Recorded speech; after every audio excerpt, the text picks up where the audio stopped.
3 petits rituels pour descendre au sol. Alors pourquoi? Parce que c'est très important de garder cette mobilité et cette capacité de rejoindre le sol en toute sécurité pour le dos. On va avoir besoin de quoi? On va avoir besoin de jambes solides. Si vous observez des enfants, ils se servent spontanément de leurs jambes, de la flexion des genoux, la flexion des cuisses, en gardant toujours un dos droit pour venir ramasser un objet, se pencher. Ils sont toujours avec ce dos droit. Et parce qu'ils ont beaucoup d'action dans les jambes. Et nous, on perd cette action, on perd de la musculature, on perd de la mobilité. Et il faut conserver la musculature et la mobilité. Donc travailler sous forme de rituel les 3 voies de passage que je vais vous proposer ce soir, c'est une façon d'entretenir la mobilité et la musculature pour votre quotidien.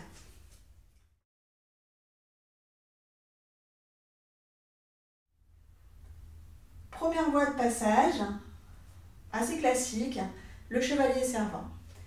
Donc je dégage un pied vers l'arrière, je vais m'aider d'une légère flexion de buste, de la poussée de mes mains dans le genou avant pour accompagner la descente de mon genou au sol. Je pense à me redresser avant de passer à genoux dressé.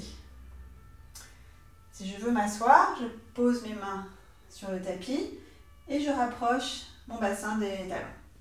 Je peux rester là, si ça suffit au niveau des contraintes, mais si ça va, je vais essayer de me redresser pour rajouter un peu plus de travail sur la souplesse. Mais si j'ai vraiment du mal, je peux garder mes mains à l'avant, voire placer rapidement, je peux garder à côté de moi un petit coussin ou un gros coussin et vite, hop, glisser un coussin sous les fesses pour pouvoir être moins en contrainte sur les genoux notamment. Pour me redresser, je fais le chemin inverse, je pose mes mains devant, je me redresse d'abord et je me déplie un peu comme un canif. J'ai dégagé le pied droit, donc je vais mettre le pied droit devant. Je fais un petit chevalier servant, donc là il n'y a pas un angle droit. Je crochette le pied à l'arrière. Je peux m'aider de la légère flexion de buste, de l'appui de mes mains sur le genou avant. Je me sers de la poussée du pied arrière. Hop, pour me redresser. Je vais faire le côté gauche parce qu'il faut toujours travailler en symétrique. Et je vais vous montrer une variante un peu plus tonique. Donc là je vais faire un grand pas. Et je ne vais pas me servir de la flexion de buste et de l'appui des mains. Je pourrais le faire, ce serait déjà une façon intermédiaire. Je vous montre tout de suite la façon la plus tonique. Donc je vais garder mon buste bien vertical et descendre mon genou arrière, donc là le gauche, au sol. Je me retrouve à genoux dressés, pardon. Et je vais venir m'asseoir sur mes talons, toujours en faisant travailler mes cuisses. Et je vais freiner la descente du bassin vers les talons par un travail actif des cuisses. Ça chauffe. La remontée par le même chemin, hop, je fais travailler mes cuisses. J'ai dégagé le pied gauche, je mets le pied gauche devant, grand chevalier servant, je crochette le pied à l'arrière et pareil, la version très tonique, je vais garder mon buste bien vertical. Si vraiment j'ai de la difficulté, je n'hésite pas à me pencher en avant et appuyer sur mon genou avant. Sinon, je ne sers que de mes jambes. Voilà. Je vous l'ai montré en faisant un pas vers l'arrière, mais c'est vrai que dans le quotidien, on a plutôt tendance à le faire avec un pas en avant. Mais les détails sont les mêmes. On peut le faire rapidement, pied vers l'avant. C'est toujours la jambe avant qui porte, en fait. Quand j'arrive un peu fléchi, je pense à me redresser. Sinon, si je reste penchée, je vais avoir du mal à trouver mon équilibre pour passer à genoux dressés. D'accord? Donc, et si je me redresse, je vais propulser vers l'arrière. Ça, c'était le chevalier servant, assez classique, très tonique pour les jambes. Alors, ça sollicite beaucoup les hanches et les genoux, mais il faut garder cette capacité quand même de bouger. Et il y a un côté où ça sera peut-être plus facile que l'autre, donc il faut travailler assez symétriquement. Donc, si vraiment il y a un côté qui est impossible, ben, on privilégie qu'un seul côté. Le deuxième passage possible, ça va être par les squats. Alors, les squats, déjà je me prépare, je fais une flexion, je viens en buter contre mes chevilles, 16e de squat, et je vais venir descendre, 8e, quart, demi, et quand j'ai mon ventre posé sur les cuisses, je viens chercher petit à petit mes mains au sol. Et puis, hop, je me retrouve accroupie. Alors d'avoir fermé ici, d'avoir posé mon ventre sur les cuisses, ça m'a permis de faire ma pince et de protéger mon bas du dos. Une fois que je suis accroupie, j'ai plus qu'à basculer et à me retrouver assise sur mes talons. Je n'oublie pas, si j'ai mal, je peux glisser un coussin sous mes fesses. Le retour, je bascule accroupie. Et là, je vais me servir de la poussée de mes jambes. Je vais hop, devenir comme une petite fusée. Le troisième chemin possible, c'est par la flexion de buste. Alors c'est peut-être le geste le plus spontané qu'on fait dans la vie de tous les jours. On va ramasser, on a tendance à se pencher tout de suite en avant pour rattraper quelque chose. Et on le fait un peu violemment avec le tronc et pas du tout avec les jambes. Alors qu'en général, il faut garder une espèce de fluidité tronc et membre inférieur. Donc si on le décompose bien, il faut faire une belle flexion de buste. On peut déverrouiller en suffisance les genoux, venir poser le ventre sur les cuisses et une fois que mon bas du dos est protégé par cette hyperflexion, chercher le sol avec les mains et je me retrouve accroupie comme tout à l'heure et je viens à nouveau m'asseoir sur mes talons.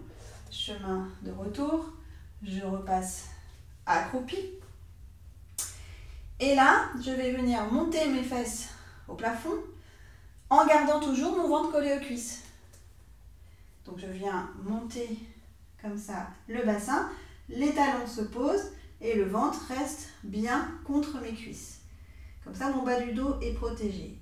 Et quand j'arrive à mon maximum, je reconstruis un dos droit et puis je me redresse. Voilà. Donc, ce dernier mouvement, je l'ai détaillé dans une autre vidéo que vous pouvez retrouver. Ça s'appelle la flexion de buste et il y a notamment un exercice avec un bâton pour apprendre à automatiser et surtout à se repérer dans l'espace, savoir comment se place le dos, des fois un peu de mal. Donc d'avoir un bâton, s'exercer avec un bâton, ça permet d'avoir cet apprentissage et plus on le fait, plus ça devient automatique, on n'y réfléchit même plus, on va venir ramasser n'importe quel objet avec ce mouvement de flexion de buste. Tout se passe en rotation autour du bassin. Les genoux vont être là pour libérer de la tension de la chaîne postérieure. Donc plus je suis avec les jambes fléchies, plus c'est facile. Alors que si j'ai les jambes tendues, je vais avoir peut-être plus difficile à me pencher en avant. Donc c'est cette fluidité qu'on peut travailler par la répétition de l'exercice.